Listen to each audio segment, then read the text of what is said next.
Hey there, beauties and bees! Welcome back to the show. Before we get into the story, I need you to picture the scene. You're alone in the mountains. You've had the curtains drawn for some hours now. You drew them as soon as the sun set, just as you were told to. Sitting onto the couch with a glass of wine, you begin to unwind to a Netflix movie. Something lighthearted, something that doesn't take much of your attention. And maybe that's the reason that just as you lean over to check your phone, you notice something strange. A light at the window, a red light. You sit up, alert, you ease forward off the couch, placing your wine glass gently on the table. Okay, so you're a little freaked out, but weren't you the one who decided to book a solo retreat all the way up here to the hills of North Carolina? You make your way slowly to the window, and it's just as your hand reaches out to take hold of the faded beige curtains that you see it isn't a light. It's an eye, and it's watching you. Any guesses for where we're going for today's video? I'll give you a clue. Life is old there, older than the trees. That's right. Pack your hiking boots and maybe some charms because we are off to Appalachia. Today's video is a long one, so buckle up and let's go.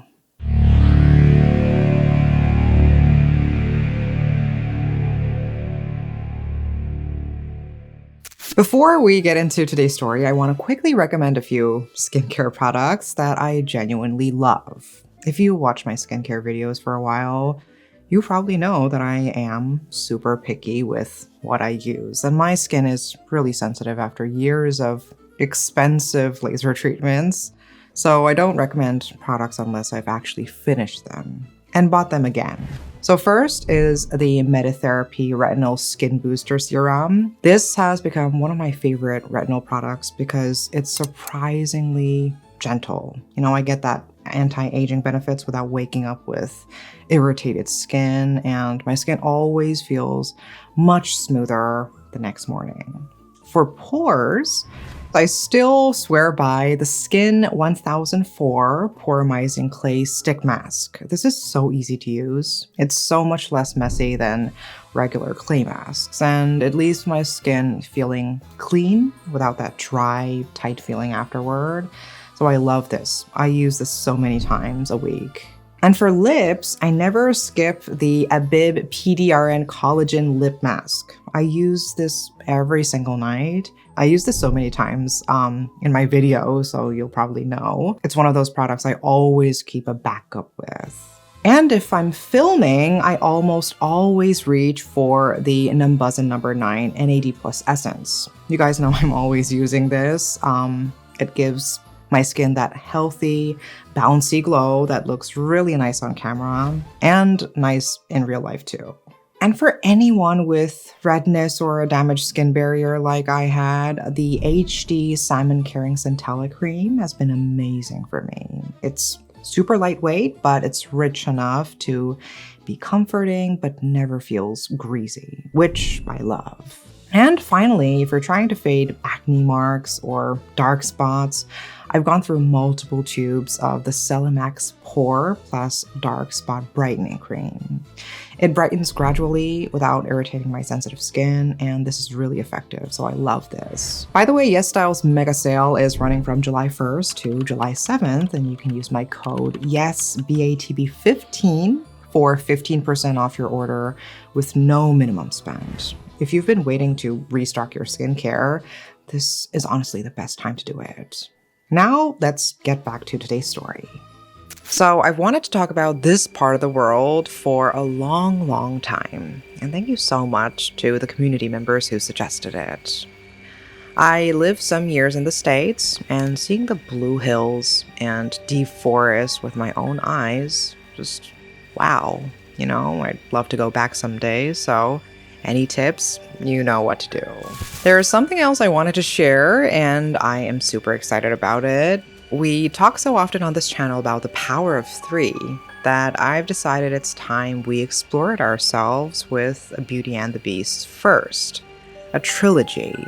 Appalachia is the land of world-famous cryptids, strange lights in the mountains, ghosts testifying to convicted murder, collapsed mines, alien sightings, mimics and shapeshifters, cults, and spirits older than we can possibly imagine.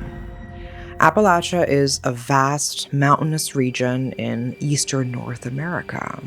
The mountain range itself stretches from Newfoundland, Canada in the north, all the way down to central Alabama. So the scale is huge. Then there's the Appalachia that most of us probably think of when it's mentioned. The part that starts around southern New York State and stretches south to Georgia, Alabama, and parts of Mississippi.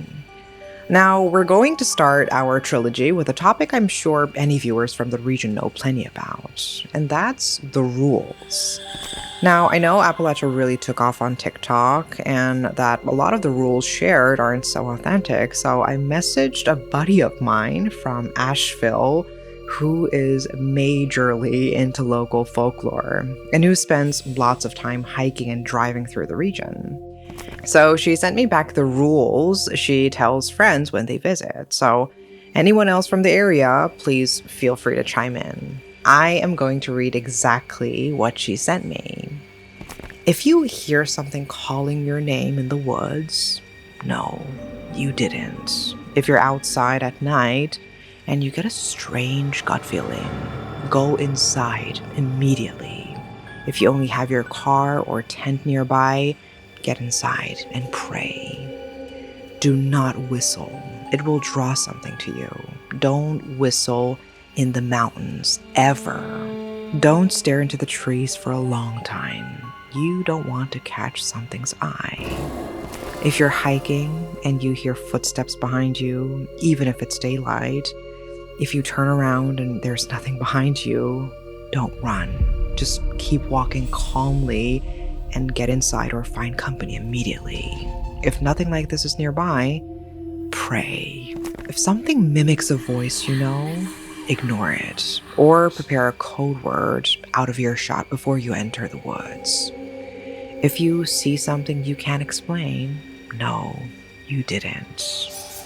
If animals begin acting strangely, leave the area or go inside immediately. Don't go into the forest at night alone. Don't put out a welcome mat or flip it over when it falls dark. Draw the curtains after dark and don't be tempted to peek outside. So, there we go.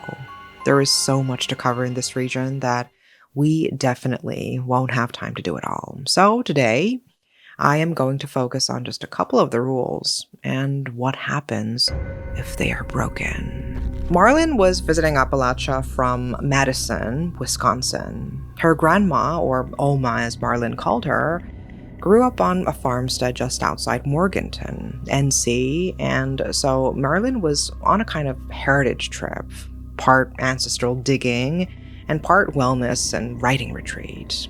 She was a bit of a paranormal fan too, maybe because of the stories her Oma had told her about the strange lights on Brown Mountain. So she was very excited about getting to see the area for herself.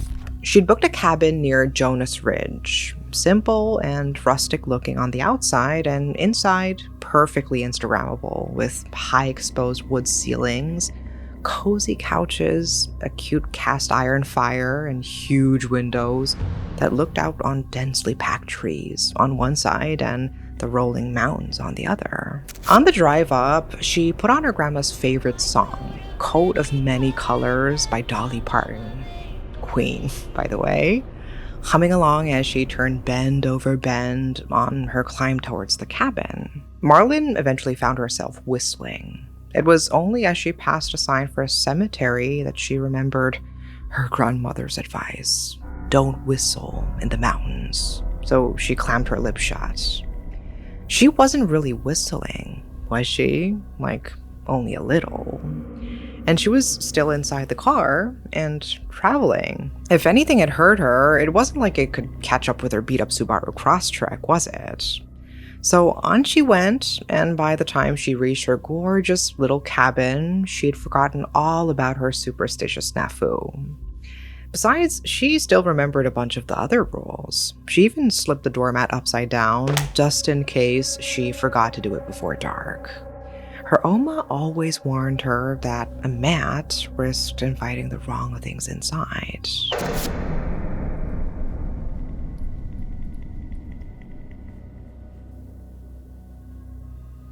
Dropping her bags in her room and opening the windows to the mountain air, she lay back on the four-poster bed and fell into a light nap.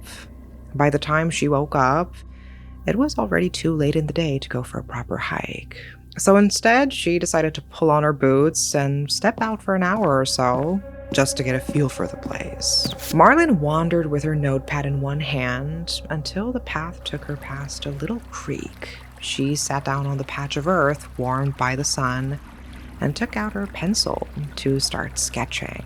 Really, she just wanted to pass the time until it was sundown, and time for a well-deserved glass of wine after her long drive.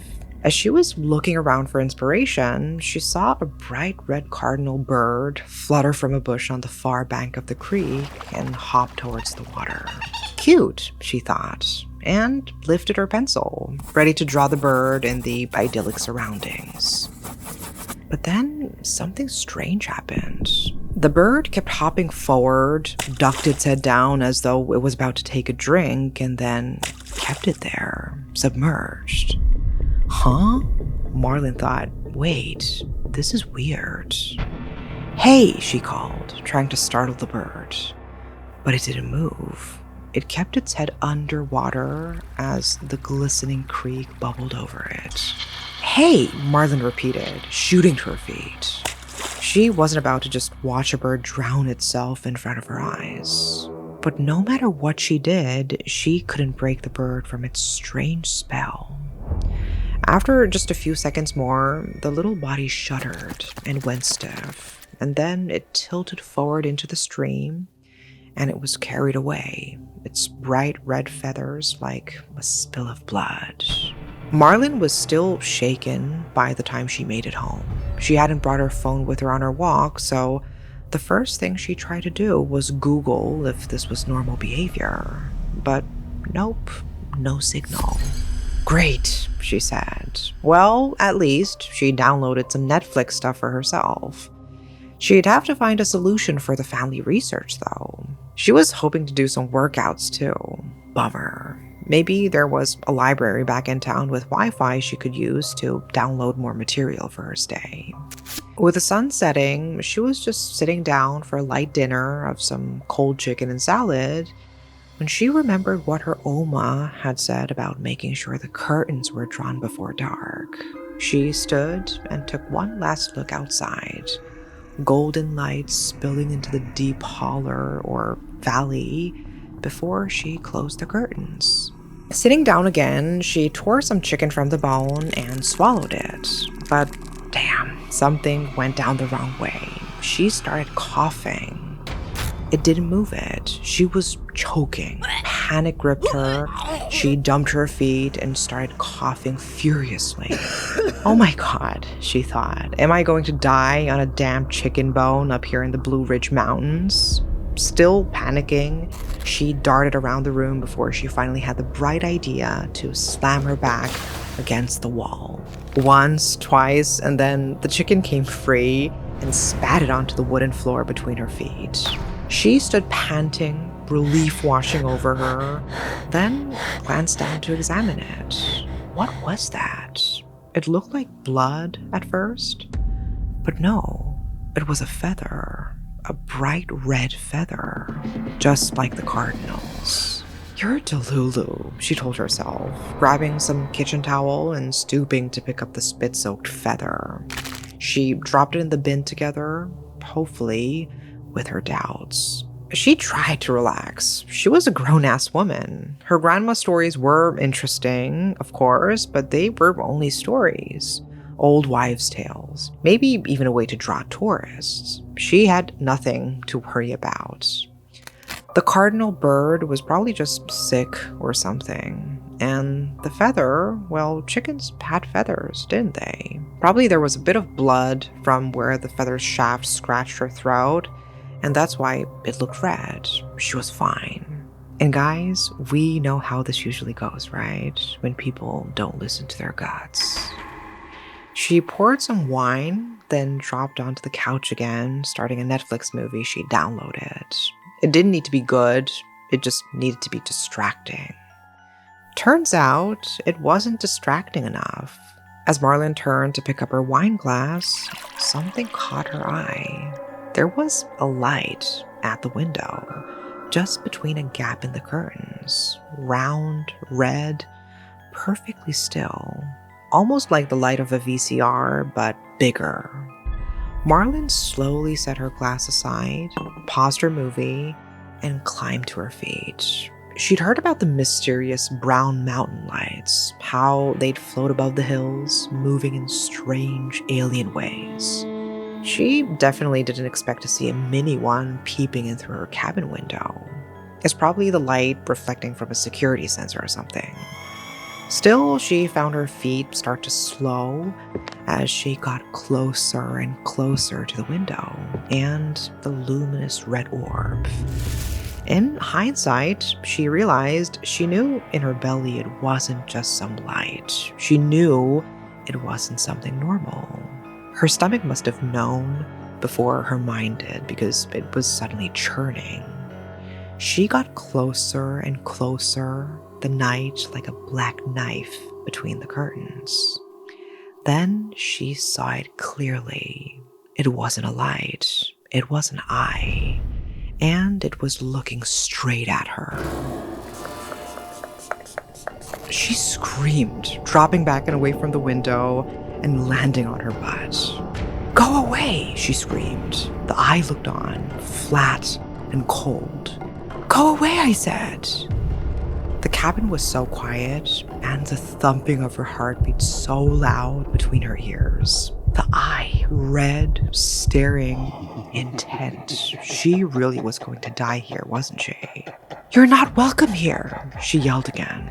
Something seemed to shift. The eye backed up from the window, and a great shape, blacker than the black of the night, moved with it. From her place on the floor, Marlin could barely make it out, but faint light bleeding from the room behind her revealed just enough. A large stag's head. The blue tinge from her frozen laptop screen picked out the felt edges of its antlers. She heard it turn, great hooves softly knocking on the wooden decking outside, then slowly lumber away, the red eye shrinking like a flame going out. She barely slept. She lay in bed and couldn't bear to close the door. If something was going to break in, she wanted to see it coming. Just as dawn was about to break, exhaustion finally beat her, and the warm, soft fingers of sleep pulled her under. She woke with a start. Light filtered beneath the curtains. Morning, at last. She'd made it.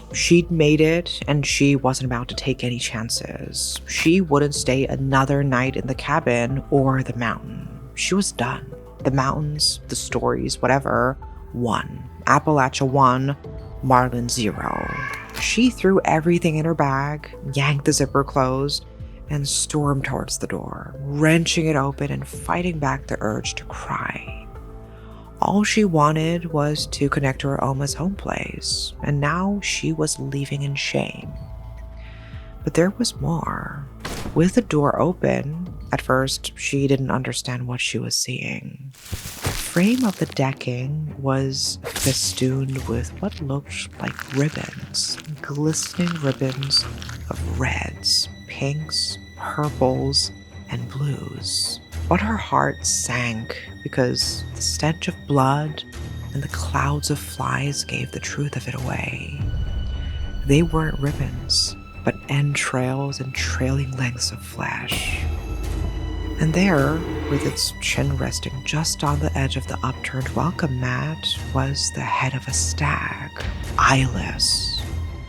Marlin sobbed and ran to her car as a mountain breeze swept up the mountainside. It was strong enough that it lifted the gleaming lengths of guts, and as they blew in the wind, they whistled. This next story comes from someone called Charleston, but he goes by Charlie for short, and yep, he is named after Charleston, West Virginia, which he doesn't want to think about too much in case it's like a Brooklyn Beckham situation, if you get me. Charlie was living in the southern part of West Virginia, where he'd lived all his life to that point when he had this encounter.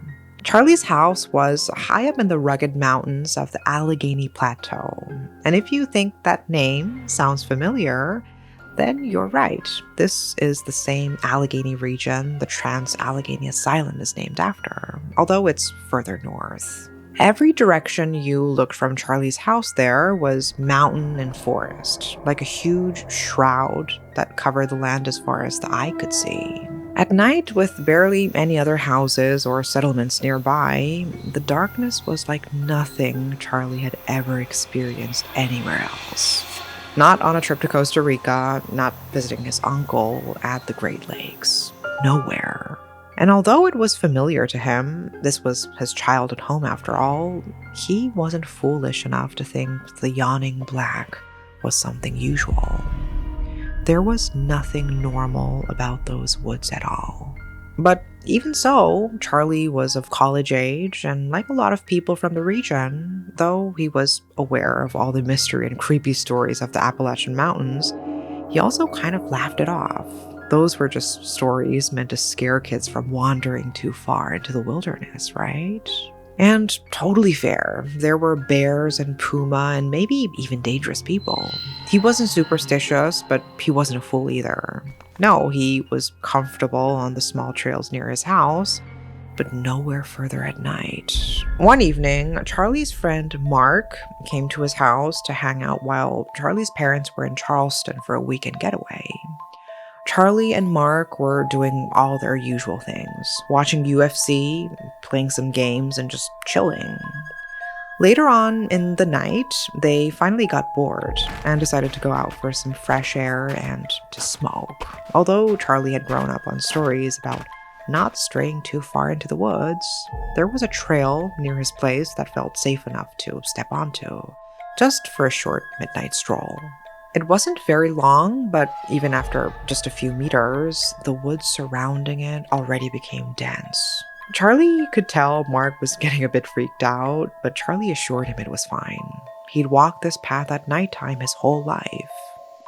After about 30 minutes, the pair stopped and sparked up their smokes, finding some rocks to sit on. Apart from the few closest trees and the dimly lit masks of each other's faces, nothing else was visible. Around them, the air was full of the sounds of night creatures. There were always noises in the woods, but there seemed to be an unusual amount of animal activity. Branches snapping deep in the forest, and the sudden squawking of startled birds. Mark became nervous again, and Charlie told him not to worry. Probably a bobcat or something.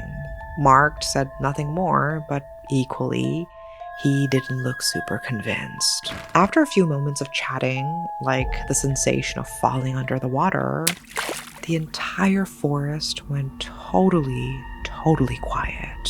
The insects stopped. The breeze halted. There was no sound, no movement, nothing but anticipation, like a held breath. What the? Charlie began, but he was interrupted by a voice. Quiet, but not so quiet it couldn't be heard. And it wasn't so clear what the voice said. Only that it was definitely speech. Not a fox or an owl. It was a voice. But there was something strange about it too.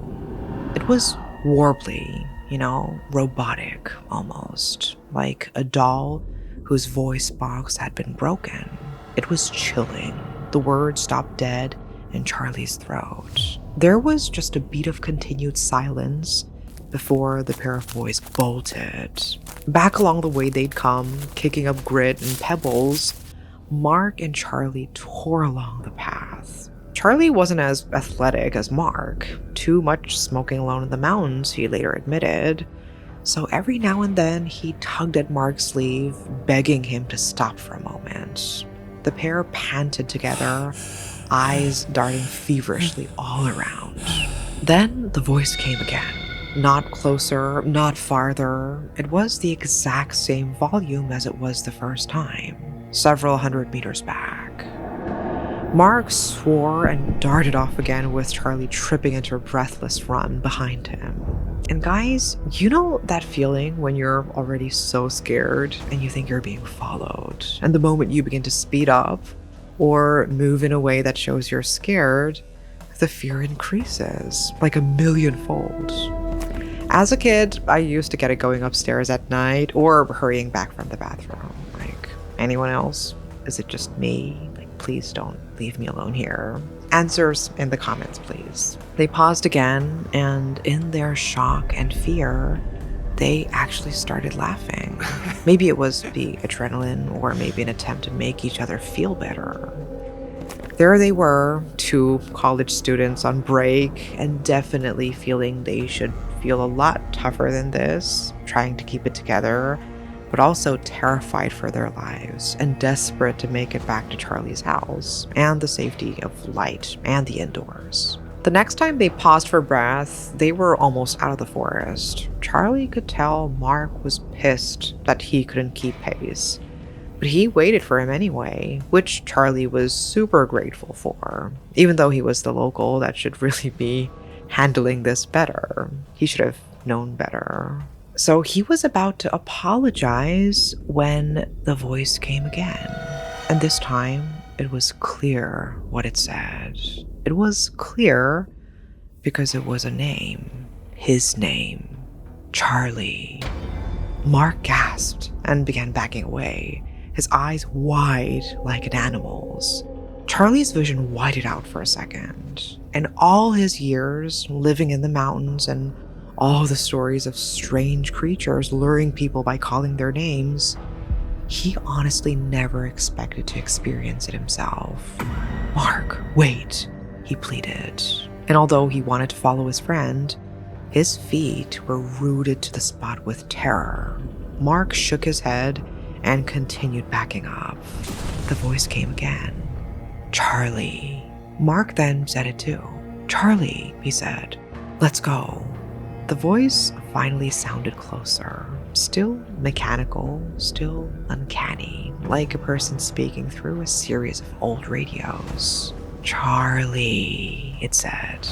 Stunned, Charlie was about to drift towards the voice when Mark grabbed him by his arm and yanked him back and into a run, a sprint. Charlie's feet complied, but his mind was fizzing with static. It was as though terror filled up every square inch of his brain. And it was about to get worse because the second it was clear Charlie was fleeing, a scream, like nothing either of them had ever heard before. Sure, Charlie felt scared farther back in the woods, but now he felt the jaws of real, actual danger begin to close on them. They were just a few more meters from the edge of the forest, and hopefully safety. But crossing the distance seemed impossible with the screaming bearing down on them both. The scream was depraved, tortured, hellish, and like no animal and no person could make. But more than all of that, there was an inherent clear violence to it. There was no ambiguity here. That scream belonged to something that wanted to harm them. It screamed again, deafening. Birds shot from the trees above and ahead of them, startled from their roosts, and mice and other small animals skittered across their path. In his haste, Charlie's foot came down on the scurrying gray mass of a rodent, and he felt its spine crunch and give beneath his boot.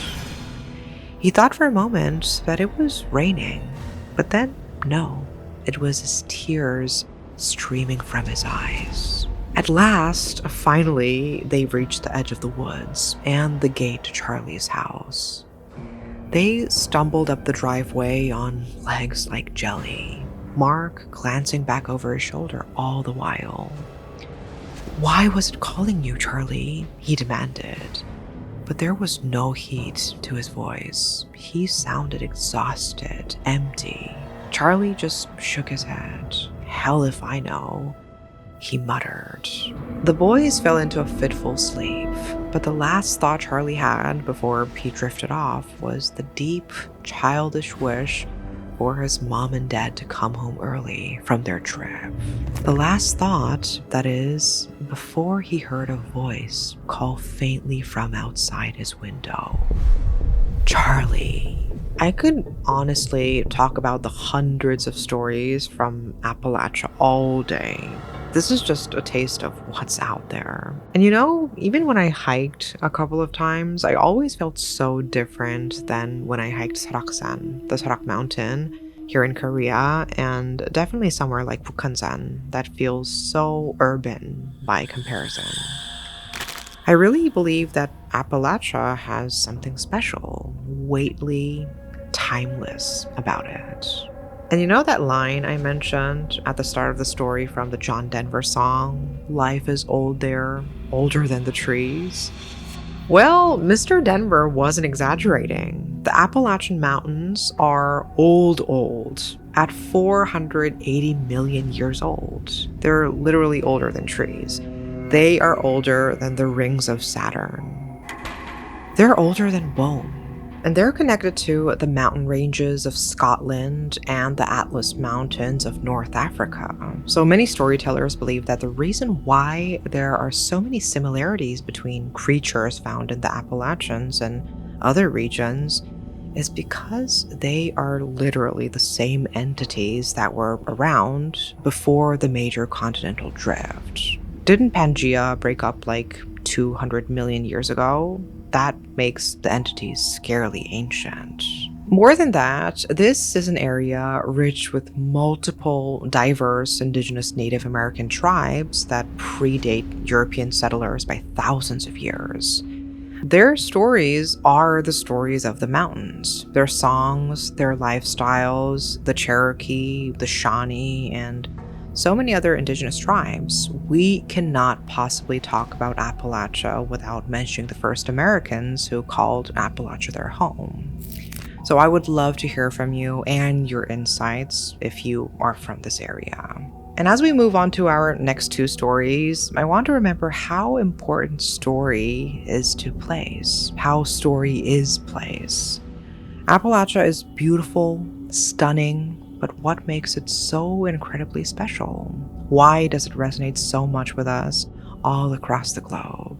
The stories, the folklore, the collective campfire we gather around as we warm ourselves against the cold and guard ourselves against the dark. Thanks for joining me for this trilogy. See you again soon as we move on to a little place called Greenbrier. Until then, take care and please don't whistle in the mountains.